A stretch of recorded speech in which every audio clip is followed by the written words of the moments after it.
गल तव्हां अॼु हीअ हारियुनि जो एहतजाजी मुज़ाहिरो इंडस हाईवे ते जेको लॻल आहे कवरेज करण लाइ पुता आहियो ऐं मज़लूमनि जो आवाज़ बणिया आहियो।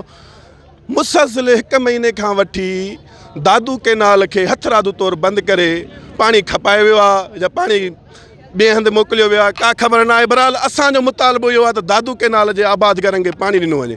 मुसलसिल सोशल मीडिया जे ज़रिए वज़ीर आला सिंध खे, चीफ इंजीनियर सखर खे ऐं इरिगेशन जे सेक्रेटरी खे सभिनी खे असां मुतालबो कयो, पर उन्हनि जे कननि ते जूं न चुरी। हिन वक़्तु दादू केनाल ते अंदरि 12.5 लख एकड़ ज़रई ज़मीन पाणीअ खां महरूम आहे।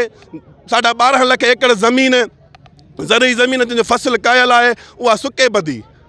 हाणे हितां जो हारी आबादगार सख़्तु परेशानियुनि में मुब्तला आहे। उहो चए थो त जॾहिं असांजे फ़सलनि खे हिन वक़्तु पाणी न आयो त असांजा फ़सल सुकी वेंदा, असांजे लखे ऐं करोड़े रुपयनि जो नुक़सानु पवंदो।